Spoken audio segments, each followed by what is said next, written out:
Gandhi Srinivas sir already Group 4 state second ranker. Group 4 state second ranker combined AP Andhra Pradesh and Telangana ఉన్నప్పుడు and group 2లో deputy తహసీల్దార్గా select అయ్యారు sir. And గత కొన్ని సంవత్సరాలుగా Telangana culture ఈ సబ్జెక్ట్ని teach చేస్తూ ఉన్నారు. అలాగే మర్రి Chennareddy human resource development centre లేదా ఆర్గనైజేషన్లో గెస్ట్ ఫ్యాకల్టీగా ఎన్నోసార్లు వెళ్ళడం జరిగింది. అండ్ దాంతోపాటు నమస్తే తెలంగాణ కాలమిస్ట్ మనకు కొన్నిసార్లు పేపర్లో డిఫరెంట్ కల్చర్ గురించి కానీ లేకపోతే కొన్ని ఎంసీక్యూస్ ఎగ్జామ్ ట్రెండ్స్ గురించి అనలైజ్ చేయడంలో చాలా సీనియర్ ఫ్యాకల్టీస్ని లేకపోతే ఎక్స్పర్ట్స్ని పిలుస్తూ ఉంటారు. సో అలాగా ఎక్స్పర్ట్గా కూడా మనకు గంధి శ్రీనివాస్ సార్ ఉన్నారు. So I heartily welcome to you on this stage sir.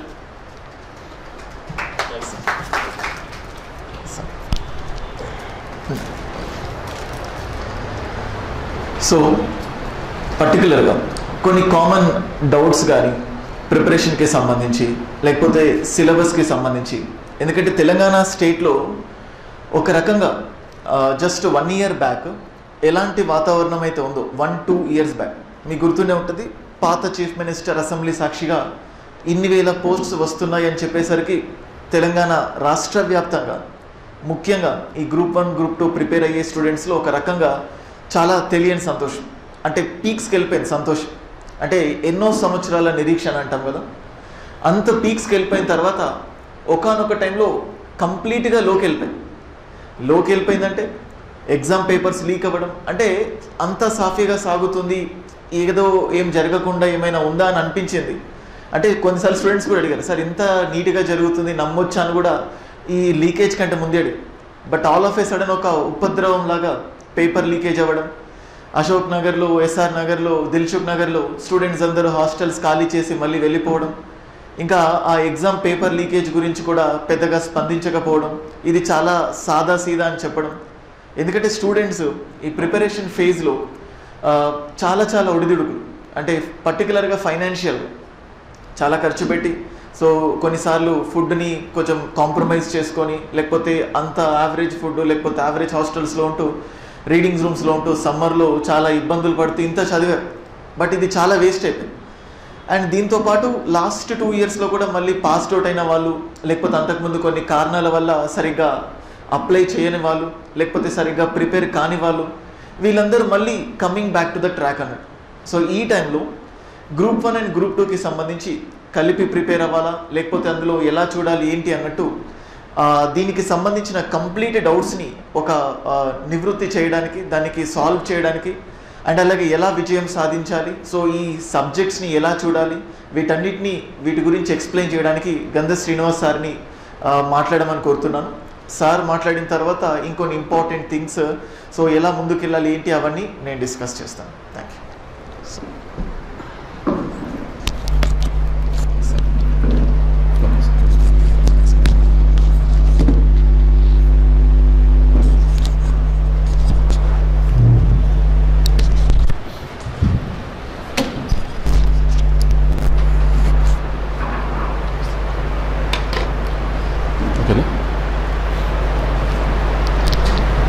Good morning everyone. So అందరూ నాకు తెలిసి గ్రూప్ 2 ఉన్నారా, గ్రూప్ 1 ఉన్నారా? రెండు. Group 2 majority of the members group 2 ఉన్నారు. సో తక్కువ మంది ఉన్నారు కాబట్టి మీరు 1-to-1 డౌట్స్ అడిగినా సరే నాకు నో ఇష్యూ, లేదా అంటే చెప్పమంటే నేను కంటిన్యూ చేస్తాను. మీకు ఏమైనా డౌట్స్ ఉన్నా కూడా మధ్యలో అడగండి, లేదంటే చెప్పేటప్పుడు అడగండి. సో ఓవరాల్గా ఫస్ట్ నుంచి ఎగ్జామ్ రాసి బయటకు వచ్చేంత వరకు ఎట్లా అనేది క్లుప్తంగా చెప్తాను నేను, ఓకేనా? So what to do, what not to do అనేది చెప్తా జనరల్గా. సో మీకు ఏదైనా మధ్యలో డౌట్స్ వస్తే అడిగే ప్రయత్నం చేయండి. ఫస్ట్ ఆఫ్ ఆల్ గ్రూప్ 2కి, గ్రూప్ 1 ప్రిలిమ్స్కి, దేనికైనా సరే ఎక్సెప్ట్ గ్రూప్ 1 మెయిన్స్ తప్ప నేను చెప్పేది గ్రూప్ 2 కావచ్చు, గ్రూప్ 3 కావచ్చు, గ్రూప్ 1 ప్రిలిమ్స్ కావచ్చు, ఏ సబ్జెక్ట్ తీసుకున్నా కూడా ఫస్ట్ ఆఫ్ ఆల్ మన దగ్గర అందరి దగ్గర ఉండాల్సింది సిలబస్ కాపీ అనేది మన దగ్గర ఉండాలి.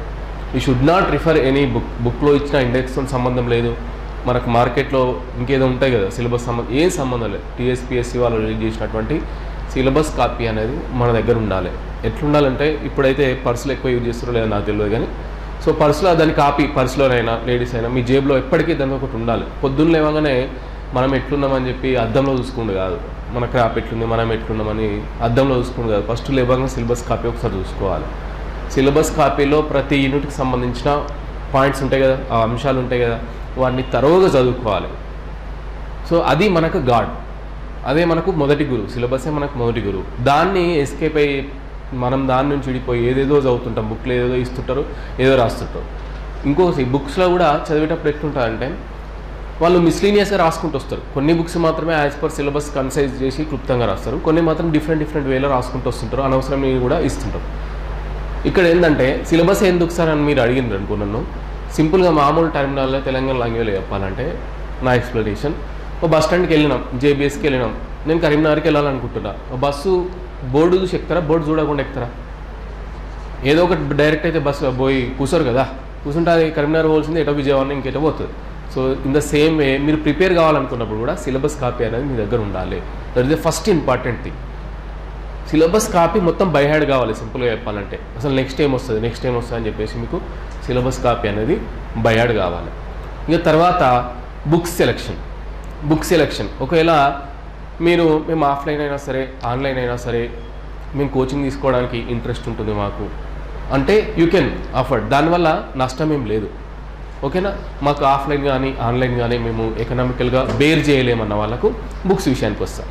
సరే మరి ఆఫ్లైన్ కానీ ఆన్లైన్ కానీ కోచింగ్ తీసుకోవడం వల్ల సెల్ఫ్గా ప్రిపేర్ కావడం వల్ల తేడా ఏముంటుంది సార్ అని అంటాం. అంతేనా కాదు?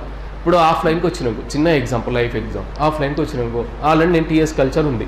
ఫర్ సపోజ్ ఏదో ఒక టాపిక్ మీరు ఆఫ్లైన్కి వచ్చినాకో నేను ఇక్కడ టీచ్ చేసేటప్పుడు టాప్ ప్రియారిటీ ఏంది, ఎక్కడ మనం ఫోకస్ చేయాలి, ఎక్కడ తక్కువ ఫోకస్ చేయాలి, ఎట్లా క్వశ్చన్స్ వస్తాయనేది ఆల్రెడీ మీరు ఒకసారి క్లాస్లో వింటారు. క్లాస్లో విన్న తర్వాత లేదా ఆన్లైన్ అయినా సరే ఆఫ్లైన్ క్లాస్లో విన్న తర్వాత నెక్స్ట్ మీరు చదువుకున్నారు అనుకో, మీకు అది ఈజీ అవుతుందా టఫ్ అవుతుందా?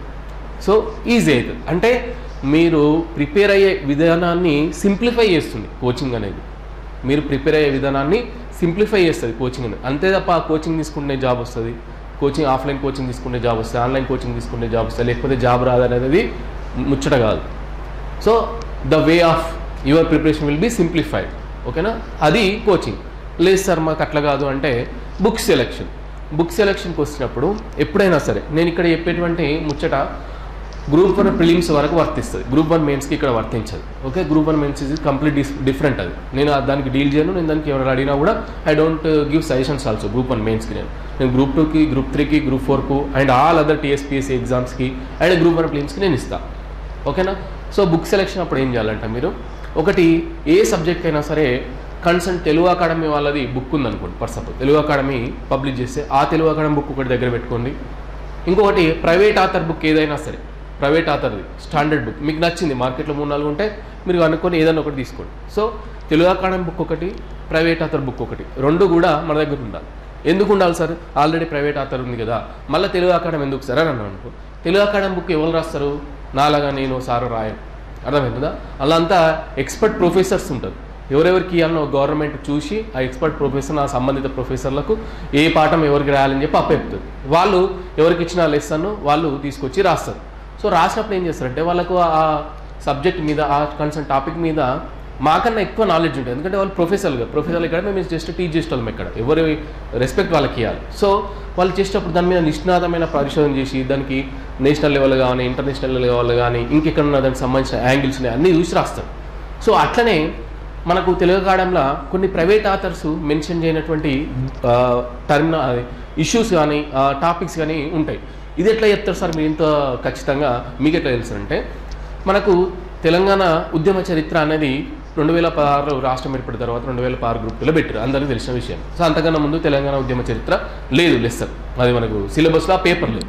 తెలంగాణ ఉద్యమ చరిత్రకు తెలుగు అకాడమీ వాళ్ళు బుక్ పబ్లిష్ చేసేంత వరకు కూడా, తెలుగు అకాడమీకి తెలంగాణ ఉద్యమ చరిత్ర బుక్ పబ్లిష్ చేసేంత వరకు కూడా మనకు ఒక తెలంగాణలో ఒక హాస్య నాటిక ఉంటుంది. హాస్య నాటిక, కామెడీ స్కిట్ అంటాం. హాస్య నాటిక అద్రక్కే పంజే, దాని పేరు ఏంటండి? అద్రక్కే పంజే. అది గిన్నిస్ రికార్డులకు ఎక్కినటువంటి హాస్య నాటిక. అది మనకి ఎక్కడ ఉందంటే ఓన్లీ తెలుగు అకాడమీ బుక్లో మాత్రమే ఉంది. అప్పటి వరకు ఏ ప్రైవేట్ ఆథర్ కూడా ఆ యొక్క హాస్య నాటిక గురించి ఏ బుక్లో కూడా రాయలేదు. అంటే కొన్ని ప్రత్యేకమైన అంశాలు, కొన్ని పర్టికులర్ థింగ్స్ అనేది తెలుగు అకాడమీలో విశ్లేషణతో రాస్తారు వాళ్ళు. ఆ విశ్లేషణ మనం చదివినాం అనుకో, మనకు ఓవరాల్గా ఆ విశ్లేషణ చదివినాక దానికి సంబంధించి రిలేటెడ్ మనం చదువుకున్నా కూడా రేపు పొద్దున ఎగ్జామ్లో దానికి సంబంధించిన క్వశ్చన్ వస్తే ఈ విశ్లేషణతో కూడా వాటిని ఆన్సర్ చేసే కెపాసిటీ ఉంది. అందుకని దేనికైనా సరే ఒక తెలుగు అకాడమీ బుక్ ఒకటి, నెక్స్ట్ వచ్చేసి private standard author book 2 important. వాటితో పాటు ఏం చేయాలంటే మనం టాపిక్ చదవగానే we have to go through the practice questions, otherwise previous years questions. ఏ టాపిక్ చదివినా కూడా మనల్ని మనము ఎవాల్యుయేట్ చేసుకోవాలి. వితౌట్ ఎవాల్యుయేషన్, సెల్ఫ్ ఎవాల్యుయేషన్ లేకుండా ముందుకు పోయినామనుకో ఇట్స్ గోయింగ్ వెరీ డిఫికల్ట్. ఇప్పుడు మీకు గ్రూప్ 2 అయినా గ్రూప్ 3 అయినా ప్రిలిమ్స్ అయినా కూడా మీకు ఇక్కడ 3 గంటల సేపు ఒక 2 పుస్తకాలు ఇచ్చి చదవమంటారా, లేకపోతే క్వశ్చన్స్ ఇచ్చి ఆన్సర్ పెట్టమంటారా? క్వశ్చన్స్ ఇచ్చి ఆన్సర్ పెట్టాలి. నువ్వేం చేస్తున్నావు ఇక్కడ 3 గంటల 20 పేజీలో 30 పేజీలు చదువుతుంది తప్ప మరి ఎన్ని క్వశ్చన్లు ఆన్సర్ చేస్తున్నావు అనేది, కరెక్ట్ ఆన్సర్ చేస్తున్నావు ఎవాల్యుయేట్ చేసుకుంటారా మీరు? కానీ ఎగ్జామ్లో ఏమడుగుతాడు, క్వశ్చన్స్కి ఆన్సర్ చేయమంటాడు వీడు. మీరేం చేస్తారు, చదువుకుని పోయి డైరెక్ట్ ఎగ్జామ్ రాస్తారు. వాడు పెట్టేది ఒకటి, మీరు చేసేది ఒకటి. సో ఇక్కడ మీరు ఏం చేయాలి, చదువుకున్న తర్వాత you have to evaluate yourself by practising previous year questions లేదా ప్రాక్టీస్ క్వశ్చన్స్. ఏవి స్టాండర్డ్ అనిపిస్తే అవి తీసుకోండి. ప్రీవియస్ ఇయర్ క్వశ్చన్స్ అంటే స్టాండర్డ్ ఏముంటుంది, ఎవరైనా ప్రీవియస్ ఇయర్ క్వశ్చన్ పబ్లిష్ చేస్తే అవే ఉంటాయి. సో అట్లా. సో దాని ద్వారా మనకి ఏం తెలుస్తుంది, టాపిక్స్ విచ్ టు మనం ఏవేవి టాపిక్ మీద ఫోకస్ చేయాలి, ఏవేవి టాపిక్స్ మీద మనం ఫోకస్ చేయదు అనే విషయం మనకు తెలిసిపోతుంది. అవునా కదా? సో ఏదైనా ఒక టాపిక్ చదివినాక చాలా హెవీగా ఉంటుంది టాపిక్, ఒక 30-40 పేజీలు ఉంటుంది. ఇదంతా గుర్తుపెట్టుకోవాలంటే కష్టంగా అని మనకు ఫీలింగ్ వచ్చినప్పుడు ఒక్కసారి మనము ప్రీవియస్ ఇయర్స్ క్వశ్చన్స్ కనుక తిప్పినట్టయితే వాళ్ళు కొన్ని క్వశ్చన్స్ రేజ్ చేస్తుంటారు కదా. ఆ శాతవాళ్ళ టాపిక్ తీసుకుందాం, మనకు తెలంగాణ హిస్టరీలో శాతవాళ్ళ మీద ఎప్పటికీ అవే క్వశ్చన్లు అడుగుతుంటారు రిపీటెడ్గా 50% of the questions away repeat అవుతుంటాయి. ప్రతిసారి 50% క్వశ్చన్స్ కొత్త యాడ్ అవుతుంటాయి. మీకు ఆటోమేటిక్గా ఒక 5-6 సంవత్సరాల కింద ఈ ప్రీవియస్ ఇయర్స్ క్వశ్చన్స్ చూసారనుకో మీకు ఆటోమేటిక్గా ఆ సబ్జెక్ట్లో ఏది ఫోకసింగ్ ఏరియా అని తెలిసిపోతుంది కదా, అదొకటి. నెక్స్ట్ వచ్చేసి ప్రాక్టీస్ బిట్స్ ప్రాక్టీస్ చేసేటప్పుడు మీరు కొన్ని క్వశ్చన్స్కి ఏం చేస్తారు, రాంగ్ ఆన్సర్ పెడతారు. సో రాంగ్ ఆన్సర్ పెట్టడానికి కూడా మీకు దగ్గర చాలా రీజన్స్ ఉంటాయి. క్వశ్చన్ చదవగా పెడతారు సరిగా, క్వశ్చన్ సరిగా చదవకుండా కూడా రాంగ్ ఆన్సర్ పెడతారు. ఒకవేళ ఆ టాపిక్ కన్ఫ్యూజ్ అయినా కూడా మీరు రాంగ్ ఆన్సర్ పెడతారు. మీకు ఇట్లా ఏమవుతుంది, ప్రాక్టీస్ చేయడం ద్వారా రాంగ్ ఆన్సర్స్ని మీ అంతలో మీరు గుర్తించడం ద్వారా మనం ఎక్కడ తప్పు చేస్తున్నాము, ఆ కీ పెట్టడంలో, కరెక్ట్ కీ పెట్టడంలో ఎక్కడ తప్పు చేస్తున్నాము అనేది మిమ్మల్ని మీరు ఎవాల్యుయేట్ చేసుకున్నారనుకో తర్వాత ఆ మిస్టేక్స్ని మీ అంతలో మీరే రెక్టిఫై చేసుకోవచ్చు. ఇట్లా సో సిలబస్ కానుంచి మొదలు పెడితే బుక్స్, నెక్స్ట్ ప్రాక్టీసెస్. సో ఇట్లా చేసే సమయంలో మళ్ళీ ఏం చేయాలంటే ఎప్పుడైనా సరే చదివినమా అన్నది నాట్ ఎట్ ఆల్ ఇంపార్టెంట్, చదివిన దాన్ని ఎన్నిసార్లు రివిజన్ చేసినాం అన్నది ఇంపార్టెంట్. సో ఇక్కడ అందుకే నేను ఒక వీడియో చేసిన నా పర్సనల్ ప్లాట్ఫామ్ మీద 1=0 అనే వీడియో చేసిన. యాక్చువల్గా 1=0, 1=0. నేనేమంటున్నా 1=0 అంటున్నా. ఎందుకు, నువ్వు ఒక్కసారి చదివితే ఒక సబ్జెక్ట్ను that is equals to 0 times. ఎప్పుడు మరి అది 1 అవుతుంది అంటే కనీసం నువ్వు ఒక 2-3 సార్లు మళ్ళీ చదివిన దాన్ని రివిజన్ చేయాలి సైక్లిక్గా. వారం రోజులు చదివిన దాన్ని 8th డే అన్నా, లేదంటే 10 days చదివిన దాన్ని 11th డే అన్నా రివిజన్ చేయండి. లేదు అంటే ఈరోజు చదివిన దాన్ని రేపు రివిజన్ చేసిన తర్వాతనే నెక్స్ట్ టాపిక్ చదవండి. సో చదవగానే ఎవరికి గుర్తుండదు, ఎంత పెద్ద ఐక్యూ ఉన్న వాళ్ళకు కూడా ఒకసారి చదవగానే గుర్తుండదు. Very rarest of the rare cases వాళ్ళకే గుర్తుంటుంది. కాబట్టి ఎప్పుడు కూడా చదివిన దాన్ని నెక్స్ట్ డే కానీ లేకపోతే 2-3 days ఒకసారి కానీ రివిజన్ చేసిన తర్వాత ఫ్రెష్ టాపిక్స్ చదివే అలవాటు చేసుకున్నాం అనుకో మన మైండ్లోకి ఏం చదివి వెళ్ళిపోదు. ఇంకొకటి చదివేటప్పుడు ఏమవుతుంటా అంటే కొన్ని ఏరియాస్ మనకు టఫ్ అనిపిస్తుంటాయి, టఫ్ ఉంటాయి, కొన్ని కన్ఫ్యూజ్ ఉంటాయి, ఇది ఎట్లా గుర్తుపెట్టుకోవడం అని చెప్పేసి. సో వాటికి ఏం చేసుకోవాలంటే సపరేట్గా వాటిని నోట్స్ రాసుకోవడం. ఏదైతే మనకు టఫ్ అనిపిస్తుంటుందో, ఏదైతే కన్ఫ్యూజన్ అనిపిస్తుందో వాటిని నోట్స్ రాసుకునే ప్రయత్నం చేయాలి. సో అన్నిటినీ నోట్స్ రాసుకునే బదులు మనకి ఏవైతే టఫ్ అనిపించేటి గుర్తుండని నోట్స్ రాసుకున్నాం అనుకో మనకు రివిజన్ అనేది తొందరగా అయిపోతుంది. ఇప్పుడు శాతవాన్లో ఫర్ సపోజ్ ఒక 100 పాయింట్లు నేర్చుకున్నాం అనుకున్నాం, ఒక 50-60 పాయింట్లు మీకు గుర్తున్నాయి, ఒక 2-3 సార్లు రివిజన్ చేస్తాం. ఒక 20-30 పాయింట్లు మీకు గుర్తుకు లేవు.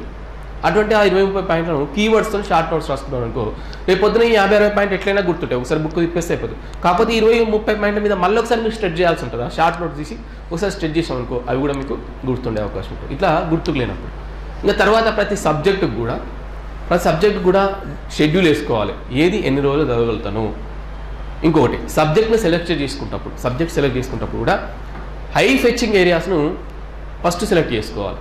ఎందుకు ఇది చెప్తున్నా అంటే ఈ ట్రెండ్లో ఏమైందంటే ఒక దరిద్రపు మాఫియా మోపోయింది, కరెంట్ అఫైర్స్ అనేది దరిద్రపు మాఫియా మోపోయింది. ఓకేనా? సో ఎంతసేపు పొద్దున కరెంట్ అఫైర్స్, సాయంత్రం కరెంట్ అఫైర్స్ తింటావా, దాన్ని ఏమైనా పండుకుంటావు దాంతో, అంతే కదా, దాన్ని పక్కన పెట్టుకుని అయితే వాడుకోగా కరెంట్ అఫైర్స్.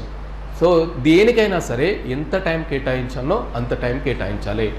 ఆ టైం కూడా పర్టికులర్గా వెయిటేజ్ ప్రకారం ఉండాలి. నువ్వు ఒక సబ్జెక్ట్కు టైం కేటాయిస్తున్నావు అంటే అది వెయిటేజ్ ప్రకారం ఉండాలి.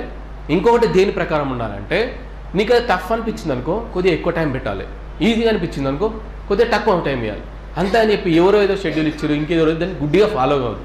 చదువుకోవడానికి యూనివర్సల్ ఫార్ములా అంటూ ఏది ఉండదు. ఓన్లీ హార్డ్ వర్క్ అనేది మాత్రమే యూనివర్సల్ ఫార్ములా. చదువుకోవడానికి హార్డ్ వర్క్ అనేది మాత్రమే యూనివర్సల్ ఫార్ములా. అంతేగాని నేను ఒక షెడ్యూల్ తయారు చేసుకొని నీకు ఇచ్చిన అనుకో అది నీకు వర్కౌట్ కాదు.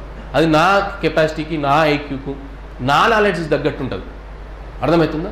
నాకు మెంటల్ ఎబిలిటీ టఫ్ కావచ్చు, నేను 5 గంటలు వేసుకుంటాను అదా షెడ్యూల్లో. నీకు మెంటల్ ఎబిలిటీ ఈజీ, నీవు 5 గంటలు ఏం చేసుకుంటావు? అవసరం లేదు కదా. నీకు ఇంకేదైనా సబ్జెక్ట్ టఫ్ ఉంటే నువ్వు ఆ సబ్జెక్టు టైం కేటాయించుకోవాలి. అంతే తప్ప పొద్దుంతా కరెంట్ అఫైర్స్, రోజంతా current affairs, weekly current affairs, నాకేం మూడ్ బాగాలేదు నేను కరెంట్ అఫైర్స్ అవుతాను. కరెంట్ అఫైర్స్కే కాదు కదా 150 క్వశ్చన్లు ఇచ్చేది. 450, 600 క్వశ్చన్లు ఉంటాయి గ్రూప్ 2లో. అర్థమవుతుందా? ఒకటే సబ్జెక్ట్ మాయలో పడకండి. మిమ్మల్ని ఇన్ఫ్లుయెన్స్ చేసేవాళ్ళు చాలామంది ఉన్నారు. సో అట్లా మాయలో పడకండి. మీకు ఎక్కడ ఏది ఉంటుంది, ఏది విజయం సాధించాలంటే ఫస్ట్ స్కోరింగ్ సబ్జెక్ట్ని ఎక్కువ చదవాలి. వాటితో పాటు ప్యారల్గా టఫ్ ఉన్న సబ్జెక్ట్ చదవాలి. తర్వాత రిలాక్సేషన్ కోసం రోజు 1 గంటనో 45 నిమిషాలు చదవండి కరెంట్ అఫైర్స్. సో ఇట్లా వెయిటేజ్ ప్రకారం చదువుకుంటూ వెళ్ళాలి. తర్వాత ఆల్రెడీ చెప్పిన విషయమే బిట్స్ ప్రాక్టీస్ చేసుకోవాలి. ఇంకొకటి, ఇదంతా అయిపోయిన తర్వాత మనం ఎగ్జామ్ షెడ్యూల్ దగ్గరికి వెళ్దాం. ఎగ్జామ్ షెడ్యూల్లో నీకు ఎప్పుడు జాబ్ వస్తుంది అనేది ఒక చిన్న 2 ఫార్ములాస్ చెప్తా. అందరూ పెట్టిన దానికి ఒక క్వశ్చన్కు మెజారిటీ పీపుల్ కనుక సరైన సమాధానాన్ని గుర్తిస్తే ఆ గుర్తించిన వారిలో మీరు కూడా ఉండాలి. అర్థమవుతుందా కాన్సెప్ట్? ఈ సెంటెన్స్ ఫ్రేమ్ చేయడమే కష్టం, కొద్దిగా అర్థం చేసుకోండి. మెజారిటీ పీపుల్ కనుక ఒక సమాధానాన్ని గుర్తిస్తే, కరెక్ట్ సమాధానాన్ని గుర్తిస్తే ఆ కరెక్ట్ సమాధానాన్ని గుర్తించిన వారిలో మీరు కూడా ఉండాలి. ప్లస్ పెడుతున్నా అడిషన్. చాలామంది అభ్యర్థులు కొన్ని ప్రశ్నలకు సమాధానాన్ని కరెక్ట్గా గుర్తించరు. కొంతమంది అభ్యర్థులు మాత్రమే, rarest of the rare people మాత్రమే కొన్ని ప్రశ్నలకు సమాధానాలు గుర్తిస్తారు. అందులో కూడా మీరు ఉండాలి. అప్పుడు మీకు కట్ ఆఫ్తో సంబంధం లేదు, మీరు సక్సెస్ అవుతారు. అర్థమవుతుందా? చాలామంది ఇన్ని ప్రశ్నలు ఇట్లా పడుతున్నా, ఒక పిడికిలాగా పడుతున్నా, ఇన్ని ప్రశ్నలకు సరైన సమాధానం గుర్తించడానికో అందులో మీరు కూడా ఉండాలి. ఆ సరైన సమాధానం గుర్తించిన దాంట్లో మీరు ఉండాలి. చాలా తక్కువ మంది కొన్ని క్వశ్చన్లకే ఆన్సర్ చేస్తారు వీటితో పాటు, అందులో కూడా మీరు ఉండాలి.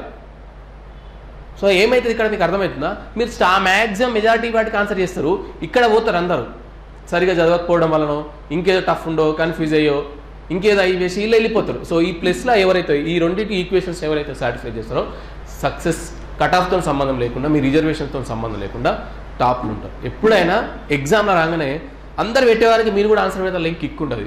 ఎవరు చేయడానికి మీరు ఆన్సర్ చేసినందుకో అప్పుడు మీ యొక్క అవుట్పుట్ అనేది బయటపడుతుంటుంది.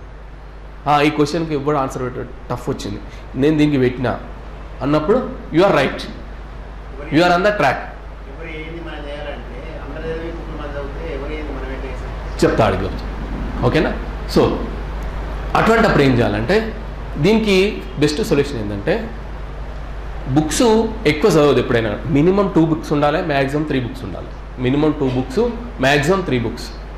కానీ నంబర్ ఆఫ్ క్వశ్చన్స్ మీరు ఎన్నైనా ప్రాక్టీస్ చేయండి తప్పులేదు. నంబర్ ఆఫ్ క్వశ్చన్స్ మీరు 1000 లక్ష ప్రాక్టీస్ చేసినా నేను తక్కువే అంటా. తినకుండా పడకుండా ప్రాక్టీస్ చేసినా కూడా నేను తక్కువనే అని చెప్తా. అర్థమవుతుందా? సార్ నాకు నిద్రపోతలేను, నాకు ఆరోగ్యం అయినా సంబంధం లేదు. మీరు ఎన్ని క్వశ్చన్లు, 1000 కాదు, లక్షలు కాదు, మిలియన్స్ ఆఫ్ క్వశ్చన్స్ ప్రాక్టీస్ చేయండి, నాకు సంబంధం లేదు. సో అక్కడ మీకు ఎక్కడో ఒక దగ్గర ఒక ఎక్స్ట్రా పాయింట్ దొరుకుతుంది. అదే ఎక్స్ట్రా పాయింట్ మీకు ఎగ్జామ్లో రావడానికి అవకాశం ఉంటుంది. అర్థమవుతుందా? సో ఇప్పుడు ఒక సెంటెన్స్ చెప్పిన స్టార్టింగ్లో, తెలుగు అకాడమీ తెలంగాణ ఉద్యమ చరిత్రలో అద్రక్కే పంజా అనే ఒక కొత్త విషయం ఉంది అని చెప్పిన. అవునా కదా? అది ప్రైవేట్ ఆథర్స్ ఇప్పుడు ఇంక్లూడ్ చేశారు. మళ్ళీ తెలుగు అకాడమీ నుంచి వచ్చిన తర్వాత ఇప్పుడు ప్రైవేట్ ఆథర్స్ బుక్లో ఉంది. సో సరే ప్రైవేట్ ఆథర్ బుక్లు ఉందా లేదా పక్కగా పెడితే, సరే నువ్వు ఏదైనా ఎగ్జామ్ టెస్ట్ రాసినావు అనుకో, టెస్ట్ రాసినప్పుడు నువ్వు ఈ బుక్ చదవకున్నా సరే నీకు ఆ అద్రక్కే పంజా అనే క్వశ్చన్ నువ్వు ప్రాక్టీస్ చేసిన దాంట్లో వచ్చినాకో, సేమ్ వర్షన్ నీకు ఎగ్జామ్లో వచ్చినాకో నువ్వు ఒక బెనిఫిట్ ఉంది కదా. ఇంకొక ఈక్వేషన్ ఏంటంటే మెజారిటీ వాళ్ళు సరైన సమాధానాన్ని గుర్తించినప్పుడు మళ్ళీ నువ్వు అక్కడ రాంగ్ ఆన్సర్ చేయదు.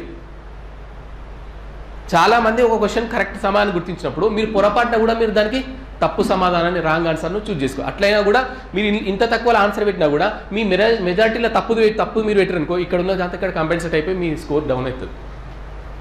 అంటే ఎప్పుడు కూడా మన మైండ్లో ఒక అడుగు ముందెట్లు ఉండాలి, ఒక మార్కు ముందెట్లా రావాలనేది ఆలోచించాలి. సో ఇట్లా చదివే పద్ధతి కానీ షెడ్యూల్ కానీ ఉంటుంది. మీకు ఏమైనా డౌట్స్ ఉంటే అడగండి. తెలుగు అకాడమిక్ బుక్స్ అప్డేటెడ్ వేటికి ఉన్నాయంటే డైనమిక్ సబ్జెక్ట్స్ అనేది అప్డేటెడ్ ఉన్నాయి. ఇప్పుడు ఎకానమీ ఉంది, సోషియాలజీ అప్డేటెడ్ లేదంటే అక్కడ ఏంటంటే యూనివర్సల్ ఫార్ములా అనేది పుస్తకాల ప్రిపరేషన్లో కానీ చదువులో కానీ ఉండదు. ఎందుకంటే సోషియాలజీ అనేది ఒకసారి పక్క పెడితే తెలంగాణ ఉద్యమ చరిత్ర తీసుకుందాం. తెలంగాణ ఉద్యమ చరిత్ర లేదంటే తెలంగాణ చరిత్ర సంస్కృతిని ఒక 600 పేజీల బుక్ ఉంటుంది. ఆ బుక్ తీసుకుందాం. అందులో ఒక చాప్టర్ చదువుతున్నప్పుడు మీరు మస్తు హ్యాపీగా ఫీల్ అవుతారు, ఎంతూజియాస్టిక్గా ఫీల్ అవుతారు, హ్యాపీగా ఫీల్ అవుతారు. అదే ఇంకొక చాప్టర్ చదివినప్పుడు అబ్బాయి ఎవడరా వీడు సంబంధం లేకుండా రాసిండు అంటారు. అంటే ఆ ప్రొఫెసర్ ఒక్కొక్క ప్రొఫెసర్కి ఒక్కొక్క పాఠం అప్పేస్తారు. ఒక ప్రొఫెసర్ మంచిగా రాస్తారు, ఒక ప్రొఫెసర్ మంచిగా రాయాడు, అలా అని చెప్పి వాళ్ళని అనలేం కదా.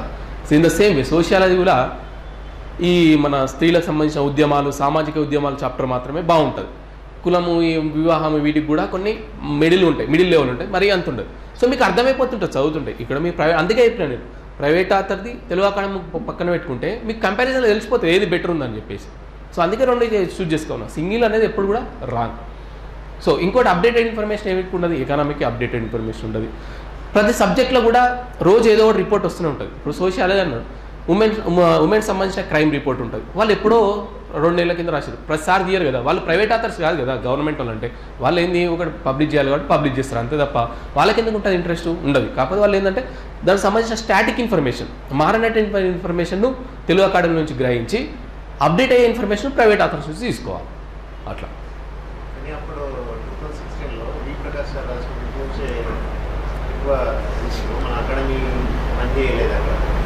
సరే ఓకే. మీరేమంటారు అంటే వి ప్రకాష్ నుంచి వచ్చినాయి, తెలుగు అకాడమీ నుంచి రాలేదు. సరే ఈసారి పేపర్ తయారైంది, ఈసారి మొత్తం తెలుగు అకాడమీ నుంచి వస్తాయి. అప్పుడు దాని గురించి సో ఒకటి గుర్తుపెట్టుకోండి. నన్ను నా పర్సనల్ ప్లాట్ఫామ్ మీద చాలామంది అడుగుతారు, సార్ మీరు గ్రూప్ 4లో వీడియోలు చెప్పినప్పుడు మీరు స్టార్ట్ చేసిన కొత్తలోనే ఒక 4-5 వీడియోలు చెప్పారు, ఒక్కొక్క వీడియో నుంచి ఒక్కొక్క క్వశ్చన్ తీసుకున్నా, ఒక 4-5 క్వశ్చన్లు వచ్చినాయని అంటారు. అని నాకేం చెప్తారంటే, సార్ మీ దగ్గర ఇప్పుడు ఏం కోర్సులు ఉన్నాయని అడుగుతున్నాను, తీసుకుందామని. అరే బాబు అప్పుడు 4-5 క్వశ్చన్లు వచ్చినంత మాత్రాన ఇప్పుడు నేను పెట్టిన దానికే వస్తాయని నేను గ్యారంటీ అని చెప్తా. అంత నిజాయితీ ఉంటా నేను. నువ్వు ఎప్పుడైనా కానీ హార్డ్ వర్క్ నమ్ముకోవాలి, పుస్తకాలను నమ్ముకోవద్దు. వి ప్రకాష్ దాని నెలకెళ్ళి వచ్చినాయని చెప్పేసి చదివితే నెక్స్ట్ నెలకెళ్ళి రావు. ఇప్పుడు వి ప్రకాష్ కాదు, ఇప్పుడు ఎన్ని పుస్తకాలు వచ్చినాయి, మస్తు పుస్తకాలు వచ్చినాయి తెలంగాణ ఉద్యమ చరిత్ర. అఫ్కోర్స్ ద బేసిక్ స్ట్రక్చర్ అనేది ఆయన్నే. అసలు ఉద్యమ చరిత్రను రాయడం మొదలుపెట్టింది ఆయన. మీలో ఎంతమంది తెలుసు ఆ విషయం? తెలంగాణ ఉద్యమ చరిత్రను రాయడం మొదలుపెట్టిందే వి ప్రకాష్ సార్. మీలో ఎంతమంది తెలుసు ఆయన ఒరిజినల్ ఆథర్ అని? తెలంగాణ మాసపత్రిక అని గవర్నమెంట్ వాళ్ళది ఉంటుంది. 2014 రాష్ట్రం ఏర్పడిన తర్వాత అక్టోబర్ నవంబర్లో ఫస్ట్ మాసపత్రిక వచ్చింది, తెలంగాణ మాసపత్రిక.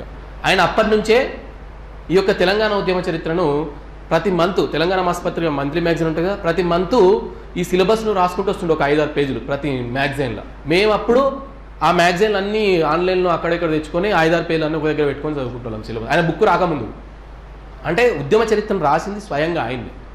చాలామంది మేధావులను, అందులో పాల్గొన్న వాళ్ళని వీళ్ళని కనుక్కొని ఆ బుక్స్ ఎక్కడున్నాయి, కొన్ని బుక్స్ అయితే మన దగ్గర లేవు, మన దగ్గర ఉన్న బుక్స్ అనేది తీసేస్తే కూడా కొన్ని ఇంటర్నేషనల్లో వేరే కంట్రీస్ నుంచి వస్తే కూడా అక్కడికి పోయి వాళ్ళని చెప్పించుకోండి. ఎందుకంటే సార్ నేను ప్రత్యక్షంగా కలిసినప్పుడు చెప్పినాను అట్లా.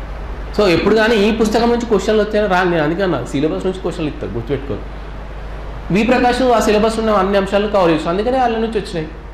వేరే వాళ్ళు కవర్ చేయలేదు వచ్చి సిలబస్లో ఉన్న అంశాలను, అందుకే వాళ్ళు రాలేదు. ఈ పుస్తకం నుంచి కాదు కదా ముచ్చట. అట్లా ఇట్లా యాక్టివ్ మంచి డౌట్స్ అడగండి, మీకు మంచి అవుట్పుట్ ఇస్తుంది. ఈ డౌట్ అడగొద్దు అనేది మాత్రం మీరు పెట్టుకోకండి. ఏదన్నా డౌట్ అడగండి, I will clarify.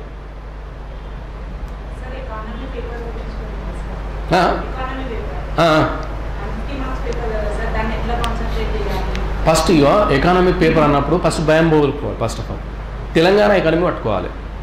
Telangana economy పట్టుకోవాలంటే ముందు ఎకానమీలో కొన్ని కోర్ కాన్సెప్ట్స్ ఉంటాయి. కోర్ కాన్సెప్ట్ అంటే జీడిపి అంటే ఏంది, ఓకేనా, నిరుద్యోగం డెఫినేషన్ ఏంది, పావర్టీ డెఫినేషన్ ఏంది, తలసరి ఆదాయం అంటే ఏంది, ఓకేనా, సో జాతీయ ఆదాయం అంటే ఏంది. ఈ కోర్ కాన్సెప్ట్ నేర్చుకోవాలి ఫస్ట్. ఏదేమైనా సరే ఇప్పుడు మ్యాథ్స్లో కొన్ని ఫార్ములాలు ఉంటాయి కదా, ఏదైనా సబ్జెక్ట్ కానీ కొన్ని ఫార్ములాలు ఉంటాయి, బేసిక్ ఫార్ములా. ఎకానమీలో కూడా ఫస్ట్ ఫార్ములాలన్నీ అర్థం చేసుకోవాలి. జాతీయ ఆదాయం ఎట్లా లెక్క పెడతాం, తలసరి ఆదాయం ఎట్లా లెక్క పెడతాము, ఓకేనా.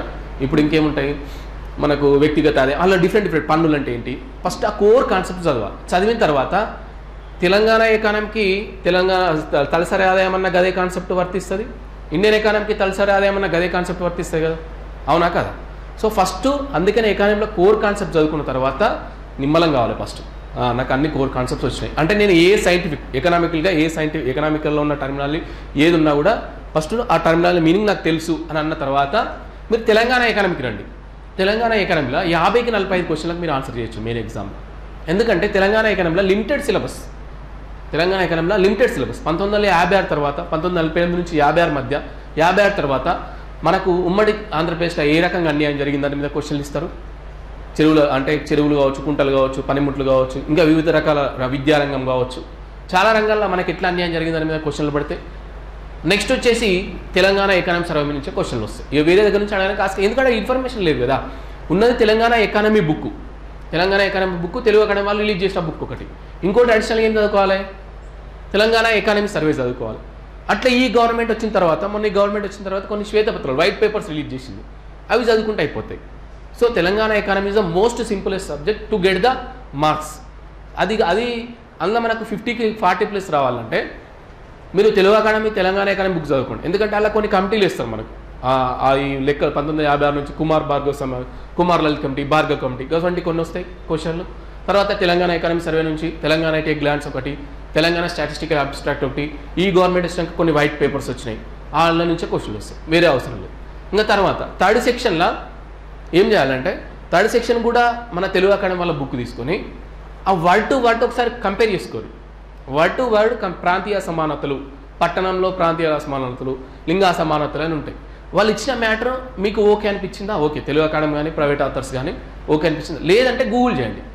ప్రతి వర్డ్ను గూగుల్ చేస్తే ఫస్ట్ మీరు ఎక్కడికి వెళ్ళాలంటే ప్రామాణికమైన అఫీషియల్ వెబ్సైట్లోకి వెళ్ళాలి. గవర్నమెంట్ ఆఫ్ ఇండియా వెబ్సైట్స్ కానీ గవర్నమెంట్ ఆఫ్ తెలంగాణ వెబ్సైట్కి వెళ్ళాలి. మీకు ఆ కీవర్డ్ కొట్టగానే ఫస్ట్ చూడాలి gov.in అంటే గవర్నమెంట్ వెబ్సైట్ జనరల్గా. సో వాళ్ళకి వెళ్ళి దానికి సంబంధించిన స్కీమ్స్ కానీ దానికి సంబంధించిన రిలేషన్ ఇన్ఫర్మేషన్ కానీ చూసుకోవాలి. ఇప్పుడు నీతి ఆయోగ్ ఉంది. నీతి ఆయోగ్ ప్రతి ఒక్కరు కూడా అందరు పుస్తకాల్లో ఉన్న నీతి ఆయోగ్ గురించి చదువుతారు. పుస్తకాల్లో ఏం పబ్లిష్ చేస్తారు నీతి ఆయోగ్ వెబ్సైట్ ఎంతమంది ఓపెన్ చేస్తారు చెప్పండి? చాలా తక్కువ number of members NITI Aayog website open చేస్తారు. వాళ్ళు అలా ఎప్పటికప్పుడు అప్డేట్ పెడతారు. ఏదైనా సమావేశమైనా, ఏదైనా మీటింగ్ అయినా, ఏదైనా రిపోర్ట్ రిలీజ్ అయినా కూడా వాళ్ళు అలా అప్డేట్ చేస్తారు. ఆ రిపోర్ట్ కనుక మనకు సబ్జెక్ట్ రిలేటెడ్ ఉందనుకో, దాని అలా key points, only main objective, ఏం జరిగింది, ఎక్కడ జరిగింది, ఎవరు ఏమేమి చెప్పారు అనేది 5-6 పాయింట్లు రాసుకుంటూ వస్తుంది, అయిపోయిందా? మన గ్రూప్ 1 ప్రిలిమ్స్ ఏమొచ్చింది, ఈ వికలాంగులకు సంబంధించి మధ్యప్రదేశ్లో ఎక్కడో స్పోర్ట్స్ టెక్నాలజీ సెంటర్ అని చెప్పి ఒక క్వశ్చన్ వచ్చింది. అలాగే దివ్యాంగులకు సంబంధించి భారతదేశం ఏ దేశంతో ఒప్పందం కూర్చుకుందనే సబ్జెక్ట్ వచ్చింది. అదే బుక్లో చదివించాము. ఏ కరెంట్ అఫైర్స్ ఏమో చెప్పారు, 1-2 తప్ప. అది ఎల్లుంది ప్రెస్ ఇన్ఫర్మేషన్ బ్యూరోలో ఉన్నది, PIB వెబ్సైట్లో ఉన్నది. మీరు ఏం లేదు, సింపుల్గా చెప్పాలంటే మీరు ఇప్పుడు క్లాస్ అంతా అయిపోయిన తర్వాత ఈ నేషనల్ లెవెల్ కరెంట్ అఫైర్స్ ఉన్నాయి కదా గ్రూప్ 1 ప్రిలిమ్స్లో నేషనల్ లెవెల్ కరెంట్ అఫైర్స్ ఉన్నాయి. ప్రతి దానికి క్వశ్చన్ పెట్టి లాస్ట్ PIB అని కొట్టండి, ఆ కీవర్డ్ కొట్టి PIB అని కొట్టండి. ప్రతిది కూడా PIB నుంచి తీసుకున్నారు. ఫస్ట్ కరెంట్ అఫైర్స్ అనేది PIB ఒకటి చూసుకోవాలి, press information bureau. And social empowerment and justice అని ఒక సామాజిక సాధికారత మంత్రిత్వ శాఖ, అదొక వెబ్సైటు. ఈ మన సబ్జెక్ట్ రిలేటెడ్ ఈ వెబ్సైట్, నీతి ఆయోగ్ వెబ్సైటు. ఇట్లా ప్రామాణికమైన వెబ్సైట్ తీసుకుంటే వాళ్ళ మనకు పేజ్ ఓపెన్ అనే ఫస్ట్ హోమ్ పేజ్ అది ఉంటుంది కదా, అల్లున్న హెడ్డింగ్స్ నుంచే క్వశ్చన్లు వస్తాయి. మీరు డీటెయిల్ కూడా అవసరం లేదు. పెన్సిల్ పోర్టల్ అనే హెడ్డింగ్ ఒక కీ మనకు వికలాంగులకు సంబంధించి ఏదో ఉంటుంది, బాలకార్మికులకు సంబంధించిన వెబ్సైట్ ఓపెన్ చేయడానికి నీకు పెన్సిల్ పోర్టలే కనబడుతుంది నీకు. ఇంకా మనం అలా క్లిక్ కూడా వేయని అవసరం లేదు. పెన్సిల్ పోర్టల్ వచ్చిందా లేదా మొన్న? ఇదంతా మన రూరల్ పీపుల్ కావచ్చు, రిమోట్ ఏరియా పీపుల్ ఇవంతా తెలియదు. ఇప్పుడు ఇది వచ్చింది కాబట్టి ఎవరికైనా తెలుస్తుంది. ఇట్లా చూసుకోవాలి. ఒకళ్ళకంటే మనం ఒక 10 పాయింట్లు ఎట్లా ఎక్కువ నేర్చుకుంటున్నాము, ఒకరికంటే మనం 2 మార్కులు ఎట్లా ఎక్కువ తెచ్చుకోవాలనే ఆలోచన ఉందనుకో, ఆటోమేటిక్గా మైండ్ మనకు అదే థాట్స్ ఇస్తుంటుంది. అట్లా కంపల్సరీ మీరు సబ్జెక్టు సంబంధించి తెలుగు అకాడమీ బుక్ నచ్చినప్పుడు ప్లస్ ఏంది ప్రైవేట్ ఆథర్ బుక్ నచ్చినప్పుడు గూగుల్ నమ్ముకోండి. మళ్ళీ గూగుల్లో స్పెషల్గా standard website government of India websites కానీ గవర్నమెంట్ ఆఫ్ తెలంగాణ వెబ్సైట్ నమ్ముకుంటే మీకు అవే దారి చూపిస్తాయి, నో ప్రాబ్లం. ఇంకా టెస్ట్ సిరీస్లో 2 రకాలు ఉంటాయి. ఇప్పుడున్న మాఫియాలో టెస్ట్ సిరీస్ 2 రకాలు ఉంటాయి. ఒకటి ఏంటంటే ప్రాక్టీస్ బిట్స్ అంటే మీనింగ్ ఏంటంటే నువ్వు చదువుకున్న సిలబస్ను నీకు రివిజన్ అయ్యేలాగా బిట్స్ ప్రాక్టీస్ చేయడం. అర్థమవుతుందా? నువ్వు 100 పాయింట్లు చదువుకునే శాతవాహనాలలో 100 పాయింట్లు చదువుకుంటే నువ్వు బిట్స్ ప్రాక్టీస్ చేసేటప్పుడు కనీసం 90 అంశాలన్నా నీకు ఆ బిట్స్ రూపంలో నీకు ప్రజెంట్ కావాలి అక్కడ. అదొకటి ప్రాక్టీస్ బిట్స్. టెస్ట్ సిరీస్ అంటే మామూలుగా బయట వాళ్ళు పెట్టే టెస్ట్ సిరీస్లు, అది ఓవరాల్గా సెక్షన్ అయిపోయినాకనా ఓవరాల్గా టాపిక్ అయిపోయినదని మీరు డిసైడ్ చేసుకోవాలి. అక్కడ రివిజన్ వైజ్ ఉండే బిట్స్ అనేవి అనలిటికల్గా అడుగుతారు. 2 రకాలు ఇలా కూడా చాలా లోతైన విశ్లేషణ చేసిన ఇట్లా చెప్పగలుగుతారు. మీకు ఇంత తెలియదు. మీకు బిట్స్ ప్రాక్టీస్ 2 రకాలు ఉంటాయి. మళ్ళీ చెప్తున్నానండి, నేను శాతవాహనం టాపిక్ చదివిన 100 పాయింట్లు చదివిన, బిట్స్ ముందర పెట్టుకున్నా, అది ఏదో XYZ నాకు సంబంధం ముందర పెట్టుకున్నా. ఈ బిట్స్ ప్రాక్టీస్ చేసేటప్పుడు నేను ఇలా చదివిన 100 పాయింట్లు కూడా కవర్ అయ్యేటట్టు ఇలా బిట్స్ ఉండాలి. అవి అనలిటికల్ ఉన్నాయా, ఎట్లున్నాయా, సింగిల్ సెంటెన్సా, డబుల్ సెంటెన్సా, మ్యాచ్ ద ఫాలోయింగా, అసర్షన్ రీజన్, నాకు సంబంధం లేదు. నువ్వు ఆడ చదివిన మ్యాటర్ అనేది ఇక్కడ నీకు రిప్రజెంట్ అయ్యేటట్టు క్వశ్చన్స్ ఉండాలి. అట్లా చేసినావు అనుకో నీకు మోస్ట్ ఆఫ్ ద పాయింట్స్ అన్ని కూడా నీ మైండ్లో ఉండిపోతాయి. తర్వాత నువ్వు ఏ టెస్ట్ సిరీస్ రాసినా కూడా వాడు ఎట్లా ఇచ్చినాడు సరే, అసర్షన్ రీజన్ ఇచ్చినా, మ్యాచ్ ద ఫాలోయింగ్ ఇచ్చినా, మల్టిపుల్ సెంటెన్స్ ఇచ్చినా కూడా నువ్వు ఇక్కడ 190 వేస్తే నువ్వు వాడు కనీసం 70 వేస్తావు. సో 70 వేసిన వాడు ఆటోమేటిక్గా నువ్వు విన్ అయినట్టే. అది test series. Very good. Grant చెప్తున్నా లేదు, టాపిక్ అయిపోగానే రాసేది, టాపిక్ అయిపోగానే రాయాలా. శాతవాహనం ఉంది, ఇప్పుడు తెలంగాణ హిస్టరీ ఉంది, తెలంగాణ హిస్టరీలో శాతవాహనం నుంచి అసబ్జాయి ఆపరేషన్ పోలో దగ్గర ఉంటుంది సిలబస్. మీరేం చేయాలంటే జనరల్గా యాజ్ ఏ విన్నర్గా చెప్పాల్సి చెప్తున్నాను. నేను ఇక్కడ ఈ ప్లాట్ఫామ్ ఇట్లా మాట్లాడుతున్నాను, ఓవరాల్ ఒక సక్సెస్ గురించి మాట్లాడుతున్నాను. నువ్వు టాపిక్ అయిపోగానే బిట్స్ ప్రాక్టీస్ చేయండి, సెక్షన్ అయిపోగానే సెక్షన్ మీద గ్రాండ్ టెస్ట్ రాయాలి, no problem. Combine grand test రాసినా సరే, లేదంటే మళ్ళీ ఇండివిజువల్ గ్రాండ్ టెస్ట్ రాసినా సరే. ఇప్పుడు మీకు చెప్తాయో తెలంగాణ ఉద్యమ చరిత్ర బుక్ ఉంటాయి మార్కెట్లో, ప్రాక్టీస్ క్వశ్చన్ బ్యాంకులు ఉంటాయి. బయట పోయి మీరు చూడరు, వాళ్ళంతా మీకు తెలిసిన వాళ్ళు ఉంటారు, ఫేమస్ ఆథర్లే ఉంటారు, వాళ్ళ బిడ్ బ్యాంకులు చూడరు. తెలంగాణ ఉద్యమ చరిత్ర చెప్తా, అవి గ్రాండ్ టెస్ట్లే, మళ్ళీ అన్ని సింగిల్ సెంటెన్స్. అవి ఎప్పుడు అనుకొస్తాయి సింగిల్ సెంటెన్స్? మీరు సిలబస్ రివిజన్ చేయడానికి పనికొస్తాయి సింగిల్ సెంటెన్స్ క్వశ్చన్లు అన్నీ కూడా. అంటే నువ్వు చదివినా నీకు గుర్తున్నాయా లేదా? ప్రామాణికమైన స్టాండర్డ్ టెస్టులు తీసుకుంటే యాజ్ పర్ TSPSC అవి ఎప్పుడు పనికొస్తాయి? మీ యొక్క సక్సెస్ రేట్ను డిసైడ్ చేయడానికి పనికొస్తుంది. ఇవి రాయాలి, అవి రాయాలి, అట్లా. ఓకేనా? సో బేసిక్గా మాత్రం టాపిక్ అయిపోగానే టాపిక్ సంబంధించిన క్వశ్చన్స్ ప్రాక్టీస్ చేయండి. మొత్తం ఆ సబ్జెక్ట్ అయిపోగానే సబ్జెక్ట్ సంబంధించిన గ్రాండ్ టెస్టులు రాయాలి. ఆ గ్రాండ్ టెస్ట్ ఇండివిజువల్గా ఉన్న టాపిక్ వైజ్ ఉన్నా సరే, లేదంటే ఓవరాల్ సబ్జెక్ట్ మీద ఉన్నా సరే. కాకపోతే అక్కడ ఇక్కడ నీకు క్వశ్చన్ యొక్క నాణ్యత అనేది మారుతుంది, అది గుర్తుపెట్టుకోండి. అట్లా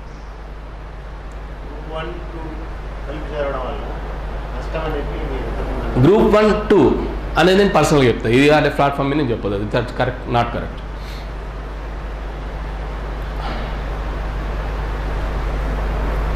ఉండేది చాలా తక్కువ మంది, మంచి టైం ఉంది కాబట్టి యూటిలైజ్ చేసుకొని ఏమైనా డౌట్స్ ఉంటే అడగండి. మోర్ ఓవర్ ఇక్కడికి వచ్చిన వాళ్ళు ఇప్పుడు 10 మంది 12 మంది అనుకోకరు. ఈ 12 మంది పీపులే లక్కీ పీపుల్ నా దృష్టిలో. మిగతా వాళ్ళు ఏమనుకుంటారంటే ఏదో సోజ్ చెప్తారు, సార్ రోజు సరే అవి లాంచ్ చేస్తున్నాడు, ఫీజు లేపుతారు, అది తప్ప ఏముండదు అనుకుంటారు. కానీ నేను వస్తే సినిమా మొత్తం వేరు ఉంటుంది. అర్థమవుతుందా? Very good. MCQs analysis.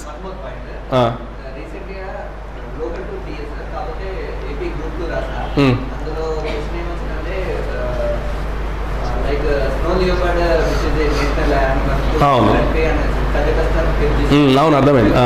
Online చేయాలి, అది పెడతావు. అటువంటి అప్పుడు ఏం చేయాలంటే కోడ్స్ పెట్టుకోవాలి. ఏమని కోడ్ పెట్టుకోవాలి? ఆన్సర్ ఏంటి దానికి? కిర్గిజిస్తాన్. కరెక్ట్ అని ఆన్సర్. స్నో లియోపార్డ్, మంచు చిరుతను ఏ దేశం జాతీయ జంతువుగా గుర్తించిందంటే ఆన్సర్ ఏంది?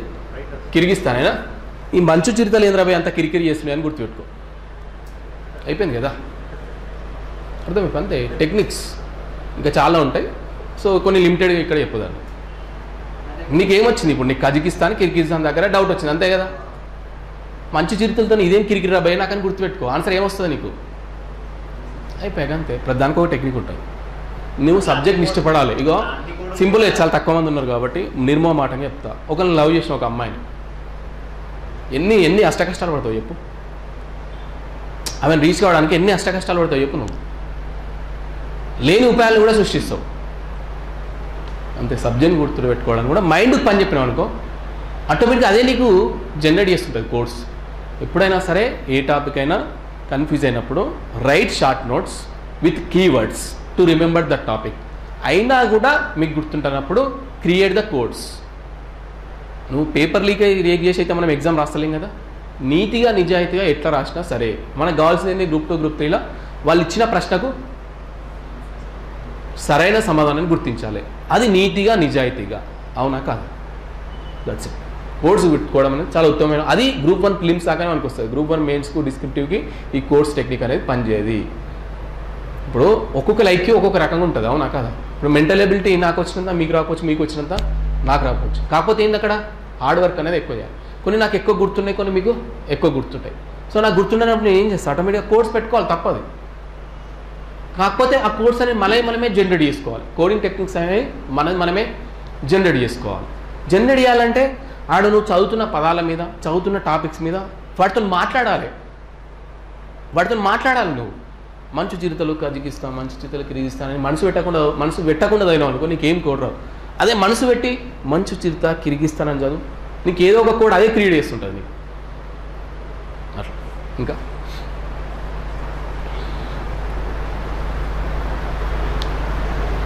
ఏదైనా టాపిక్ చదివేటప్పుడు కూడా లిమిటెడ్గా కాకుండా కొద్దిగా బియాండ్గా ఆలోచించాలి. అట్లా క్రియేట్ చేసిన క్వశ్చనే ఈ క్వశ్చన్, మంచు చిరుతల క్వశ్చన్. మనం ఏం చదువుకుంటాం, మంచు చిరుత అనగానే ఆ డేటా ఎంత, 7 ఎక్కువ ఉన్నాయి, 7 తక్కువ ఉన్నాయి, ఇదే కదా చదివేది.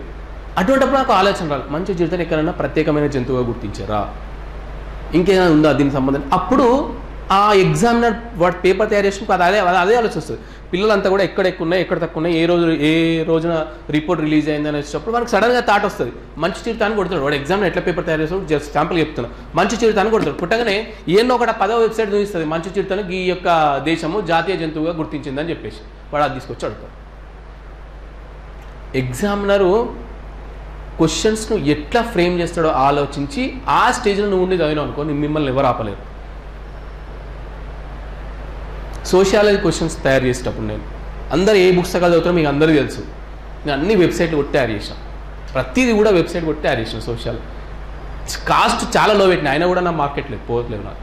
అది వాళ్ళ బ్యాడ్ లైక్, నేను అసలు ఫీల్ కాదు. సోషియాలజీ ప్రతిదీ కూడా వెబ్సైట్ తీసుకున్నాను. నేను ఎందుకు మీకు వెబ్సైట్ల గురించి చెప్తున్నాను అంటే, నేను అట్లా తయారు చేసాను కాబట్టి చెప్తున్నాను అంతే. అది వర్కౌట్ అవుతుంది కాబట్టి చెప్తున్నాను నేను అంతే. అట్లా ఇంటర్నేషనల్ రిలేషన్ అప్పుడు కొన్ని బాడీస్ ఉంటాయి కదా, WHO కావచ్చు, UN కావచ్చు, ఫస్ట్ అవి చదువుకోవాలి. What ever the body, international relations what ever the body మనం చదువుకోవాలి. అలా చదువుకున్నప్పుడు ఇండియాకి సభ్యత్వం ఏది ఉంటుందో అది మోస్ట్ ఇంపార్టెంట్ ఇవ్వాలి.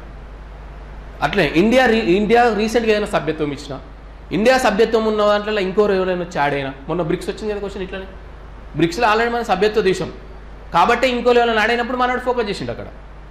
సో ఇండియా సభ్యత్వం ఉన్న దేశాలను చదువుకోవాలి, అది యూనియన్స్ చదువుకోవాలి.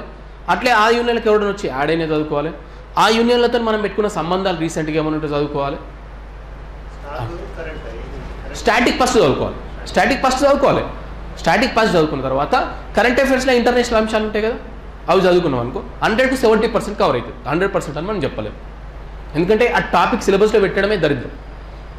మనల్ని ఏదో ఒకటి చేయాలి కదా. ఇప్పుడు ఏదో ఒకటి చేసి తెలంగాణలోకి ఏముంటుందంటే ఏదో ఒకటి చేసి విని ఇబ్బంది పెట్టాలనే అది ఉంటుంది అనమాట. అదే అట్లనే మన సిలబస్ రూపొందించి అలా కొన్ని మంచి ఉన్నాయి, కొన్ని చెడు ఉన్నాయి. ఇప్పుడు నీకు already national, international, regional mention చేశాక ఇంటర్నేషనల్ రిలేషన్స్ పెట్టాల్సిన అవసరం ఏమని చెప్పండి. ఇది నా పర్సనల్ చెప్తున్నా అంతే.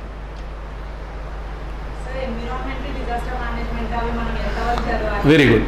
డిజాస్టర్ మేనేజ్మెంట్ వరకు అయితే నేను ఖచ్చితంగా చెప్పగలుగుతామా. డిజాస్టర్ మేనేజ్మెంట్ నువ్వు ఒక 50 సంవత్సరాల ప్రీవియస్ క్వశ్చన్స్ ప్రాక్టీస్ చేయి, నువ్వు చదవనక్కర్లేదు. ఇక 50 years previous years questions practice చేయి. లేటెస్ట్ పర్యావరణ డిజాస్టర్ మీద విపత్తు నిర్వహణకు సంబంధించిన latest data current affairs data నిన్ను ఎవరు ఆపలేరు. ఇక అవే క్వశ్చన్లు వస్తాయి, వేరే రావిగా.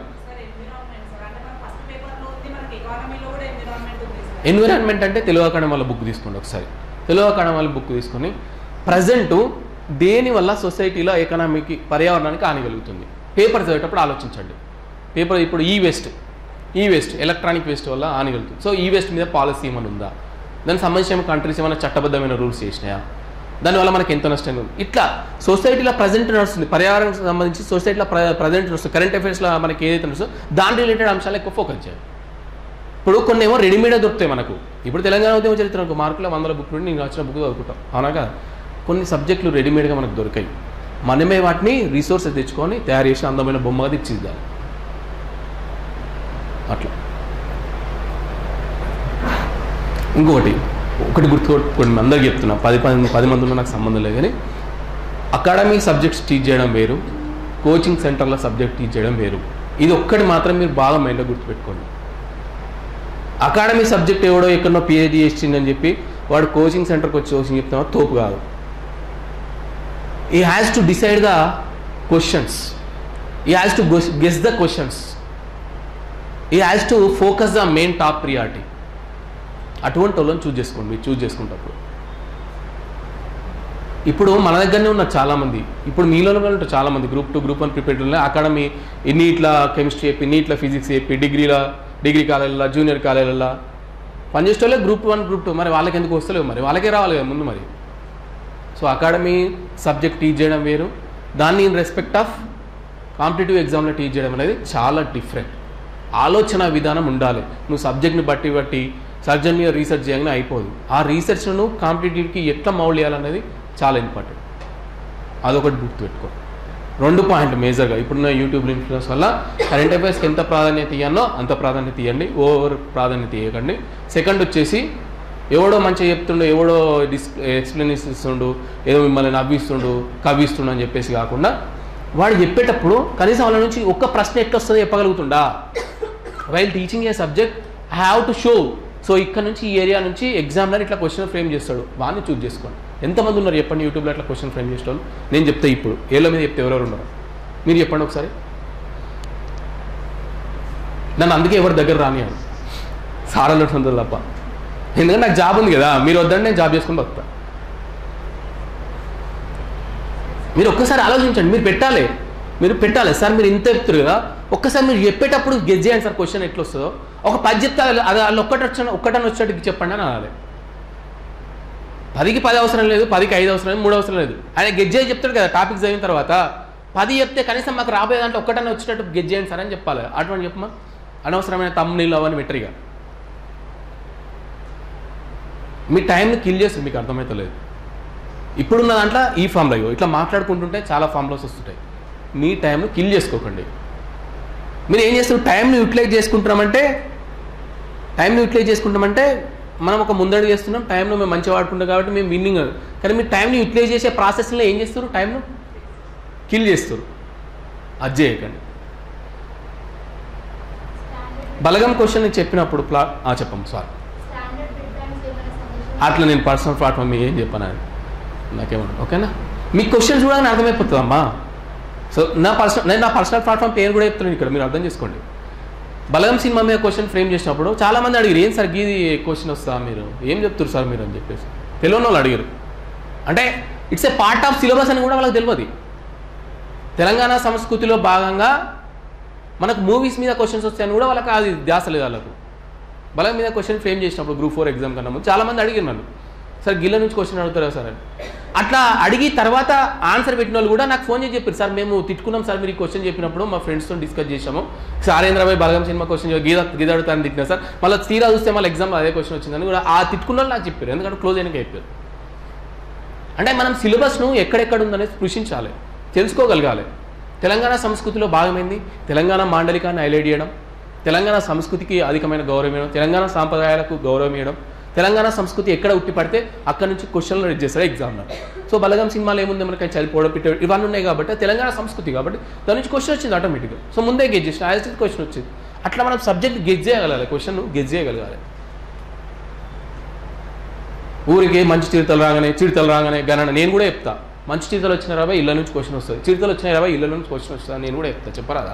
నాకు టైం లేక అంతే, నీకు టైం ఉంది నాకు టైం లేదు అంతే. అర్థమవుతుందా?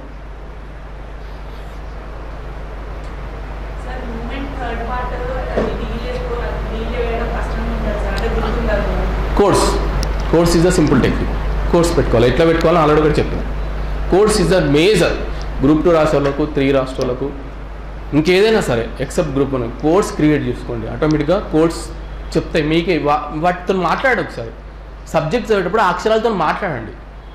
ఇప్పుడు ఆ సినిమా ఉంటుంది కదా, నా చైతన్య సినిమా, అలా వాడు అక్షరాలను జంప్ చేస్తుంటాడు కదా, నా చైతన్య తమన్నా సినిమా అక్షరాలు అటు ఇటు మూవ్ అవుతుంటాయి కదా, అట్లా అవి మూవ్ అయినాయి అనుకో మీకు ఆటోమేటిక్గా కోర్స్ జనరేట్ అవుతుంటాయి. సీక్వెన్స్ గుర్తుపెట్టుకోవాలి, తప్పదు. టీఆర్ఎస్ వరుసగా 4-5 సభలు కండక్ట్ చేస్తారు. ఏం చేయాలి? ప్రతి దాంట్లో ఫస్ట్ లెటర్ తీయాలి. ప్రతి దాంట్లో ఫస్ట్ లెటర్ తీసి నువ్వు ఒక వర్డ్ తయారు చేయాలి. ఫర్ సపోజ్ సిద్దిపేటలో ఒక సభ చెప్తున్నా, సిద్దిపేటలో ఒక సభ, వరంగల్లో ఒక సభ, కరీంనగర్లో సభ, 3 వరుసగా కండక్ట్ చేసి అనుకుందాం. ఎగ్జామ్లో ఏం చేస్తాడు వాడు అక్కడిక్కడ తిప్పి మిమ్మల్ని వాడు సవెట్టమంటాడు అంతే కదా, ఏదో అడగాడు కదా, భూకంపం మెచ్చి చేయడు కదా. SVK అని పెట్టుకోరు కోడు, సిద్దిపేట వరంగల్ కరీంనగర్, లేకపోతే సావక్ అని పెట్టుకోరు, ఏదో ఒకటి కోడ్ పెట్టుకోండి అంతే. ఇవన్నీ చెప్పాలంటే గట్స్ ఉండాలి. నేను సబ్జెక్ట్ ఎప్పుడు నేను కోడ్స్ చెప్పానని బిల్డప్ ఇచ్చినావు అనుకో, నువ్వు విద్యార్థులకు కావాల్సింది ఏంది, మీకు సక్సెస్ చేపియాలి, నీతితో నిజాయితీతో నిబద్ధతతో చెప్పేయాలి. నేను సబ్జెక్ట్ చెప్పాను నేను కోడ్స్ చెప్తానా అంటే ఎన్ని యూట్యూబ్లో కూడా ఛానల్స్ ఉన్నాయి, కోడ్స్ చెప్పే ఛానల్స్ ఉన్నాయి, నేను కూడా రెగ్యులర్గా వాచ్ చేస్తుంటా. అర్థమవుతుందా? ఇది అసలు సెమినార్ లెక్కలేదు, మంచిగా 1-to-1 ఫ్రీ మెంటర్షిప్ అయిపోయింది మీకు. నేను ఎన్ని పైసలు పెడితే మీకు మెంటర్షిప్ ఇస్తున్నా తెలియదు. నేను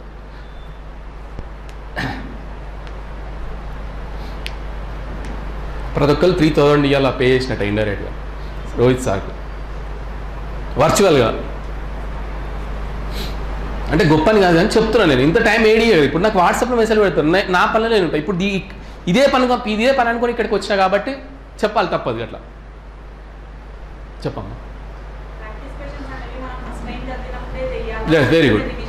లేదు ప్రాక్టీస్ క్వశ్చన్స్ అనేది ఒక టాపిక్ కంప్లీట్, ఒక టాపిక్ మీద అబ్బా నాకు ఇది వచ్చింది అనగానే ప్రాక్టీస్ చేసాను. టెస్ట్ సిరీస్ మాత్రం ఆ సబ్జెక్ట్ అయిపోయినాక రాయండి, ఇట్స్ బెటర్.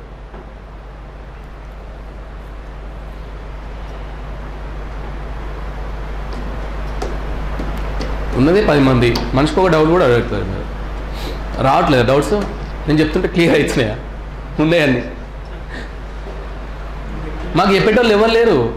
ఎవడు ఏ బ్యానర్ కడితే ఆ బ్యానర్ దగ్గర పెట్టడం తెలుసు ఆఫ్లైన్లో. అప్పుడు ఆన్లైన్ లేకుండా కదా. నేనున్న సిటీలో ఎవడైనా బ్యానర్ వేసి సాక్షివాడు కావచ్చు, ఈనాడు కావచ్చు, ఇంకెవడో వాడు బ్యానర్ అయితే ఏం చెప్తాడని వేయటం. ఆ టీచ్ చేసేటోళ్ళకి కూడా నాది నాలెడ్జ్ ఉండకపోతుంది, వచ్చి చెప్పేటోళ్ళకి కూడా ఒకరిద్దరు తప్ప. అయినా కూడా ఇట్లా కూర్చొని ఎందుంటే ఏదైనా చెప్తే ఒకటే వెళ్ళకపోతుందా అని. ఇప్పుడు మీకు ఎక్కువైపోయినాయి. థర్డ్ థింగ్ ఏంటంటే మీకు చెప్పాల్సింది దాంట్లో రిసోర్సెస్ ఇప్పుడు చాలా ఎక్కువైపోయినాయి. ఇప్పుడు మేము చదువుకున్నప్పుడు రిసోర్సెస్ తక్కువ ఉండి ప్రాబ్లం ఉండే. ఇప్పుడు మీకు రిసోర్స్ ఎక్కువైపోయి దేన్ని చూజ్ చేసుకోవాలన్నా మీకు ప్రాబ్లం అవుతుంది. అది కొద్దిగా కేర్ఫుల్గా ఉండాలి. అట్లా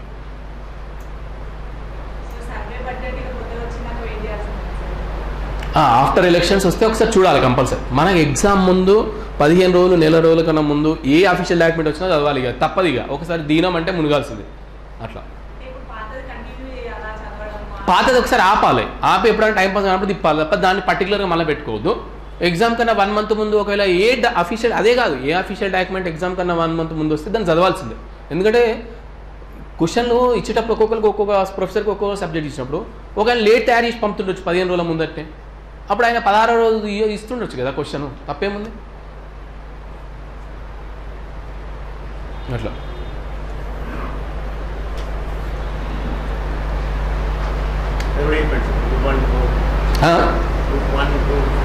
చెప్పిన నా పర్సనల్ ఒపీనియన్ అయితే నేను అయితే ఏదైనా ఒక టార్గెట్ పెట్టుకొని అందుకని ఎక్కువ మాట్లాడలేదు దాని గురించి.